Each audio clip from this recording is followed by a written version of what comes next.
At Sunday dinner, my dad declared, "Your brother's the only one who works hard around here." The table clapped. I calmly said, "Then he won't need the $3,000 I cover for his rent each month." My brother choked on his drink. Mom whispered his name. And then, "My name's Cindy, I'm 27 and I've always been the one in the family who kept her head down, worked, paid her bills and never expected much in return. No drama, no big speeches. But this story starts with one thing I did laugh at. A text from my mom. It came on a Thursday afternoon. I was halfway through a spreadsheet at work when it popped up. Sunday dinner. 6 p.m. sharp. Huge news. We're celebrating Kyle. I actually laughed out loud. Celebrate Kyle? I almost replied with what, did he finally remember to change the batteries in the smoke detector? I didn't send that. Instead I replied, what for? Mom didn't answer. A few hours later she followed up with, your dad invited everyone. Grandma's coming. Uncle Mike. Aunt Lydia. Even Sarah and Dean are driving in. Big. That stopped me. Everyone. For Kyle. My brother who hasn't held a real job in over a year, who forgets to reply to texts unless he needs money, who I've been quietly supporting for 9 months because apparently I'm the only one who gets it? That Kyle. I didn't believe it. But I was curious. And if my dad had orchestrated this whole production, I wanted to know what he considered huge. So I showed up. Sunday came and the house looked like a Hallmark card. Streamers, extra chairs around the table, one of those store-bought cakes with generic frosting that read congratulations in uneven red letters. I walked in and immediately caught the scent of Mom's baked ziti, which only comes out during holidays or when someone wins a custody battle. I asked her, what are we celebrating? She smiled and said, just wait until everyone's seated. That didn't feel normal. My family doesn't do suspense. We do leftovers, paper plates and side comments. The table was full. People were laughing, sipping wine, complimenting Mom's cooking. Kyle showed up 15 minutes late, of course. Aviators on his head, holding his phone like he was waiting for an important call. He kissed Grandma on the cheek, called my aunt darling, and did the whole I'm so busy act he puts on when he wants attention. Then my dad stood up. Glass in hand, big smile on his face. The room quieted. To Kyle, he said. The first one in the family to buy a car off the lot. A 2020 BMW full package. Paid for by his own hard work. The room erupted. Grandma clapped. Rachel gasped. Dean did that obnoxious whistle he does when someone gets a promotion. I sat there blinking. The car. That's the huge news? Kyle pulled out his phone and started showing pictures. Shiny silver leather interior, dealership sign in the background. I asked, how do you pay for that? He shrugged. I've been grinding. Saving. Finally making some moves. I tilted my head. What moves? He dodged the question. And then my dad looked at me smiling and said the one sentence that hit like a punch to the face. Your brother's the only one who works hard around here. Laughter. Applause. I didn't even blink. I just said, then he won't need the $3,000 I cover for his rent each month. Silence. Kyle choked. Literally choked on his wine. Mom whispered his name. Then came the questions. First from my cousin Sarah. Wait? You pay his rent? And then from Uncle Mike. $3,000 a month? You serious? I didn't say another word. I just watched my brother's face drop. He tried to laugh it off but nobody laughed with him. And that's when it all started unraveling. No one moved for a few seconds after I said it. You could almost hear the hum of the refrigerator from the kitchen. Kyle froze, staring down at his plate, pretending he didn't hear me. The laughter that had filled the room seconds before was gone. Just gone. Everyone's faces shifted at once, like they were trying to figure out if I was joking. Mom was the first to speak. Cindy, what do you mean you cover his rent? Kept my voice even.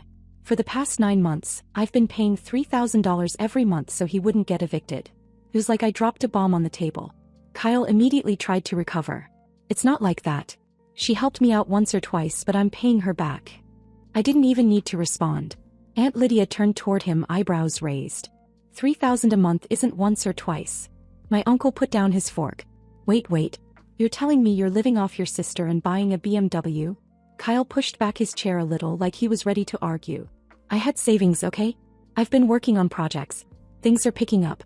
You guys just don't understand how business works now. That's when my dad jumped in, clearly irritated. Enough. Kyle's doing something with his life. He's building connections, working hard, and not everyone gets that kind of hustle. He's young, he's ambitious. Let him enjoy his success. I looked at him and I could feel my jaw tighten. You call that success? Dad's tone sharpened. You don't know how to support your family. You're always so negative. Before I could answer, Mom cut in. What savings, Kyle? He hesitated. You could see it. That small flicker of panic before he spoke. I had a little left from my freelance stuff and I took out a small loan. It's manageable. Mom blinked. You took out a loan for a car? The entire room went quiet again. Grandma, who hadn't said a word all evening, finally spoke. You bought a car with borrowed money? Kyle tried to brush it off. It's not a big deal. Everyone does it.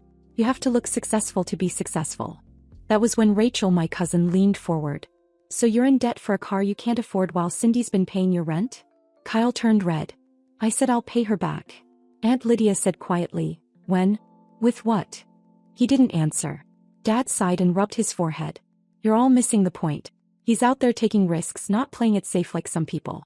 He's got vision. I didn't even respond. It was Mom who did. Vision doesn't pay bills, Mark. Her tone was flat. That alone made the whole table go still. Then she turned to Kyle again. Do you even know how much you owe her now? He looked down.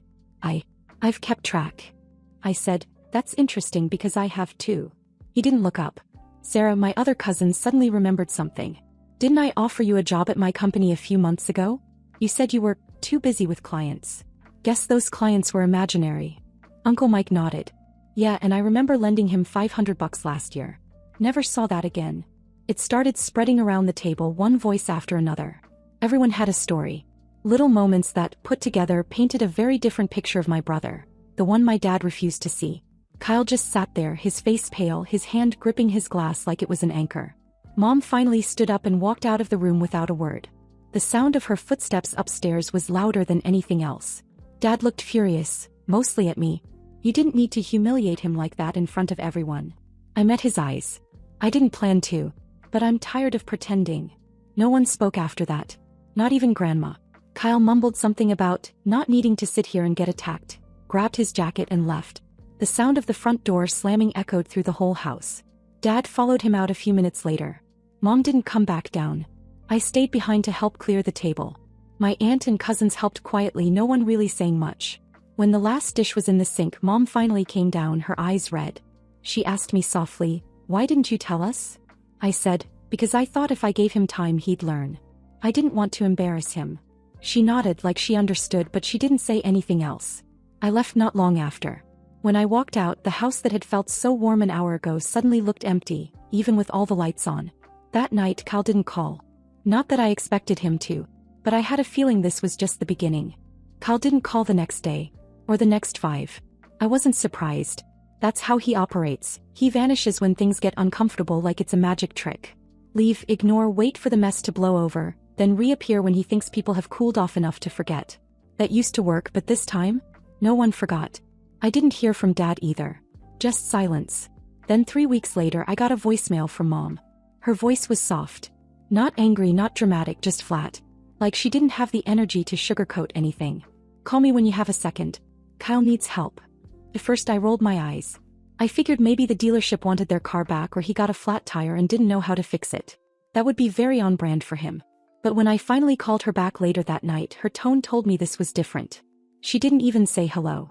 She just said, he's drowning, Cindy. It all came out at once. The loan he took for the BMW wasn't small. Not even close.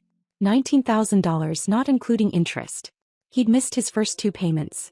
And the dealership had started calling, every day. He was dodging them. The car insurance lapsed. He owed 2 months of back rent and the landlord wasn't budging this time. Worse, the last 2 months of rent that I thought I covered he never sent in full.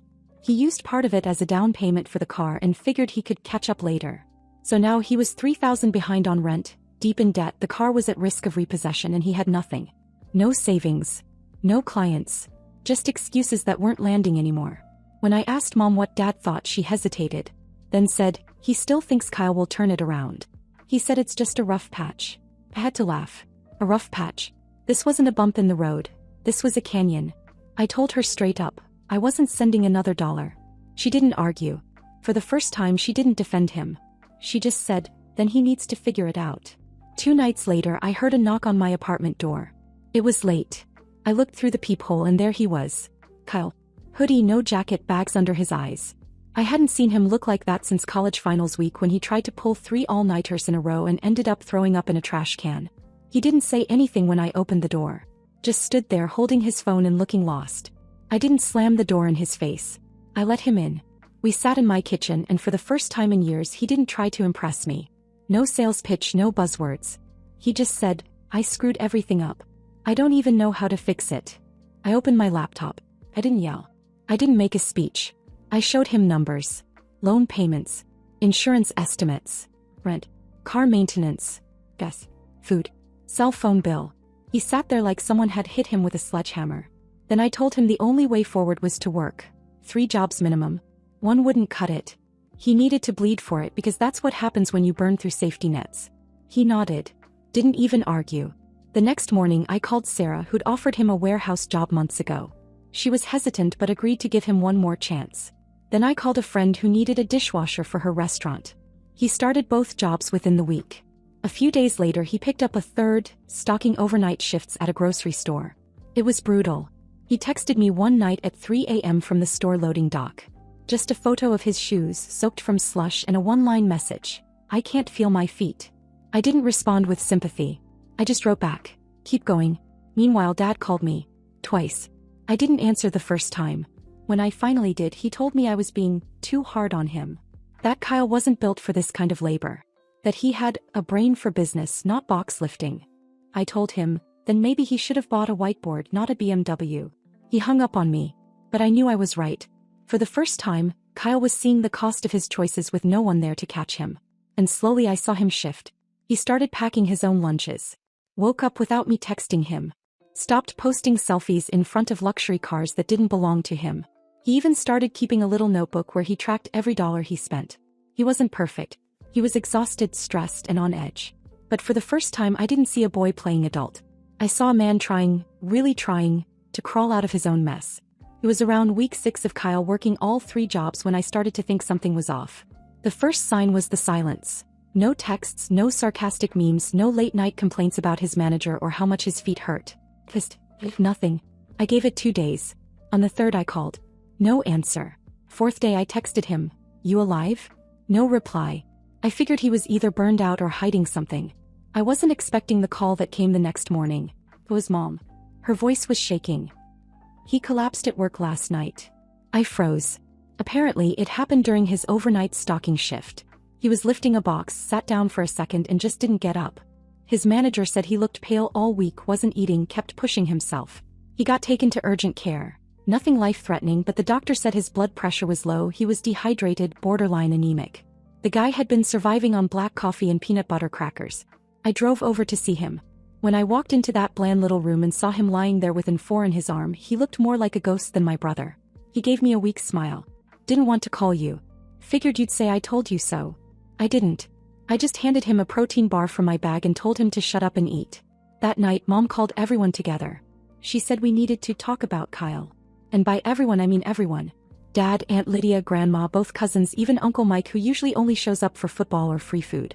When we sat down in the living room, Dad took the lead like always. He went off about how Kyle had proven himself. And maybe now it was time to support him again. Help him out. Refinance the loan. Get him into a studio apartment. "He's shown grit," Dad said. "We need to build him back up now." I kept quiet. So did Kyle. Then Dad dropped his brilliant plan. "I was thinking we help him with a down payment on a more practical car. And I've got a guy who can help roll the remaining loan into a personal line of credit under the family name. Low interest, long term." That's when Kyle finally spoke. "I already sold the BMW." The room froze. You could have heard a fork drop in the kitchen. Aunt Lydia turned to him. "What do you mean you sold it?" He looked down at his hands. "Last week. Drove it to a lot, signed it over. They gave me just enough to wipe out most of the loan. I owe around $4,000 still. I'll pay that off this year." Mom looked like she couldn't decide whether to be proud or furious. He kept going. "I bought a used Corolla. It's ugly but it works. And no loan. I'm done pretending." Then he turned to me. "I made a list of everything I owe you. I'm gonna pay you back. All of it. Even if it takes a year. I'm not taking another dime from this family." You could feel the air shift in the room. Even Dad didn't have anything to say for a minute. Then he muttered, "You didn't have to do all that. We would have helped you." Kyle shook his head. "That's the problem. You always did." It was the first time I'd ever seen him say something that might actually hurt Dad. But he didn't flinch. He meant it. That night as we were walking to our cars, I stopped him in the driveway. "You really sold it?" I asked. He nodded. drove it off the lot like a king, sold it back like a man who finally got humbled. I didn't say anything. I just watched him walk toward an old dented Corolla parked 2 houses down. A week later, I checked my bank account and saw a $2,000 deposit. The note just said, "First repayment. More coming." I stared at that notification longer than I care to admit. It wasn't just the money. It was the fact that, for the first time ever, he wasn't asking for something. He was giving something back. He was changing. And the wildest part? I was starting to believe it might actually stick. The thing about people changing is, you don't really believe it until they stop telling you they've changed. It had been about a month since Kyle collapsed at work. He was still doing all 3 jobs, rotating shifts, barely sleeping, commuting in that clunky old Corolla he bought with the last bit of money he got for the BMW. I kept expecting him to crash again or slip up or make some dramatic exit from responsibility like he always used to. But he didn't. Instead, something else happened. Something completely unexpected. He created a group chat. I saw the notification pop up during a meeting at work. New group, family for real this time. Everyone was in it. Me, Mom, Dad, Aunt Lydia, Grandma, Sarah, Dean, and even Uncle Mike, who once accidentally ordered 5 inflatable kayaks online because he didn't know how to close his browser. The first message was from Kyle. No gifs. No memes. Just a photo. It was a spreadsheet. A real one. Simple, color-coded, neat. A full breakdown of his income, expenses, loan payments, rent, food, gas. Everything. Then he followed up with, "Been tracking every cent for 7 weeks. I don't know what I'm doing, but I'm learning." Before anyone could even react, he sent another message. "Just signed up for a financial literacy workshop this weekend. No, I'm not being held at gunpoint.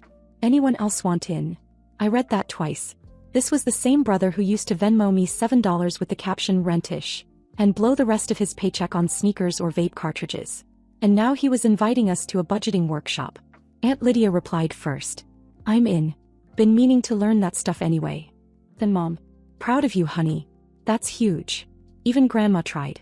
She sent a voice note by accident, which turned out to be her humming along to Wheel of Fortune. We all ignored it. Dad didn't respond right away. He probably didn't know what to say. But something shifted that week. At the next Sunday dinner, this one quieter, no balloons or ridiculous speeches, Kyle showed up early. He brought groceries. Not flowers, not takeout. Groceries.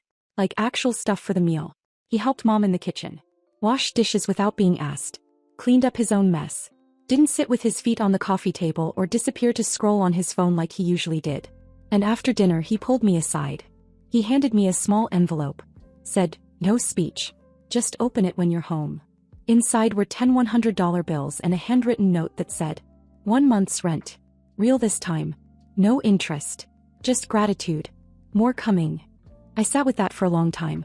It wasn't the money. It was the fact that he was keeping track. Remembering. Following through. But the moment that hit me most wasn't mine. It was Mom's. She called me a few days later and said, "You know what he's been doing on Thursdays?" I had no idea. Turns out Kyle had been going to Grandma's every Thursday night after work. Not for food. Not for help. He was setting up her online banking. Rewriting her passwords on sticky notes. Showing her how to avoid scam emails. Replacing light bulbs. Ordering her prescriptions. He didn't tell anyone. He didn't post about it. He didn't bring it up in the group chat. He was just doing it. Then came the biggest surprise of all. One afternoon, out of nowhere, Dad called me. I almost didn't pick up. But I did. He said, "I've been watching him. And I've been thinking about what you said. About accountability." There was a pause. "You were right. I should have seen it sooner. He needed consequences. You gave him that." That wasn't a full apology. But coming from my father, it was practically a confession. And then he said, "I'm proud of you too." Not just him. I didn't even know what to say. I just sat there stunned. It wasn't just Kyle who was changing. The whole dynamic in our family was shifting. For the first time, I didn't feel like the one who was always holding the pieces together in silence. People were noticing. And more importantly, Kyle wasn't just trying anymore. He was doing it. It happened on a quiet Tuesday morning. No big announcements, no dramatic build-up. Just a ping from my banking app and a message from Kyle. 14K. Paid in full. Thank you for everything. And for never giving up on me even when you probably should have. I read it twice. Then a third time. $14,000. Every cent I'd ever sent him returned. It didn't feel like a win. Not exactly. It felt like closure. Like the chapter was over. That night he called. Didn't even ask how I was. Just said, "Don't make plans this Saturday. And don't overdress." I asked, "What are we doing?" He just said, it's time I showed you something. Saturday rolled around. He showed up right on time wearing a button-up shirt I'd never seen before, probably thrifted but ironed. His hair looked freshly cut, beard trimmed down, and for once his car didn't smell like takeout and regret. We drove for about 25 minutes in near silence until we pulled into a strip mall on the edge of town. The kind of place I hadn't been to since I was in high school. Nail salon, vape shop, a closed-down video rental with sun-faded posters still taped to the windows. He parked in front of one of the empty-looking units. The sign above had new lettering, but the paper was still covering the inside windows. Read, KJ Creative, Design, Print and Strategy. I blinked. He handed me an envelope. Inside was a certificate. Certificate of Completion, Financial Literacy and Small Business Fundamentals. He waited for me to finish reading. Then he handed me a key. I signed the lease last week. It's not much, but it's mine. We walked inside. The space smelled like fresh paint and sawdust. It had one desk, a second-hand MacBook, a bulky printer, some shelves, and a whiteboard already filled with ideas and doodles. There were stacks of business cards, mock-ups for local diners, a half-finished logo for a dog grooming startup, and a wall calendar marked with deadlines. I turned around and just stared at him. I've been building this since January. Quietly. No one knew except Sarah. She helped me get the paperwork right. I wanted to wait until it was real before I told anyone. Then he said, "You gave me the fall I needed. But you also gave me the plan. The bar. The structure. No one ever did that for me before. I didn't even know I needed it." He pulled out another envelope. Smaller, unsealed. Inside was a check for $1,200. "For Mom," he said. "She helped with groceries and bills when I first got the apartment." I didn't forget. I didn't ask where the money came from. He didn't look rich. His shoes were still scuffed, his jeans had a tear at the knee. But he looked stable. Like someone who knew exactly how much was in his account and what it needed to cover. As we walked out, he locked the door and said, "I thought success meant looking like you had it all. Turns out it's just knowing how to keep what you have and build from it." And then, almost as an afterthought, he said something that stuck with me. "I'm not scared of work anymore. I'm scared of wasting time." That hit harder than anything. Sunday dinner that week was different. No announcements. No drama. Kyle showed up early again, helped set the table, and stayed late to do the dishes. Then, as everyone started drifting toward the living room, he stood up. No glass in hand. No dramatic tapping of silverware. He just looked around and said, "I want to thank my sister. For not protecting me when I didn't deserve it. For not saving me when I needed to fall. That's what changed me. She didn't bail me out. She backed off just enough for me to find the bottom and then climb out." The room was dead quiet. Even Dad didn't interrupt. Then Kyle looked at him and said, "You called me the only one in the family who worked hard. You were wrong. It was her the whole time." It wasn't just the words. It was the fact that he said them in front of everyone. Dad stood up, gave me this long look and nodded. No speech. No sarcasm. Just, finally, recognition. That night Kyle walked me to my car and said, "I'm building something real now. And when I hire my first full-time employee, I want you to help me interview them. Because you're the reason I even get that chance." I drove home in silence, thinking about how far we'd come. Not just him, but all of us. Kyle changed. Truly changed. Not because someone handed him a better life, but because no one did. Me. I finally saw that stepping back wasn't giving up. Sometimes it's the only way people grow. And damn, he grew.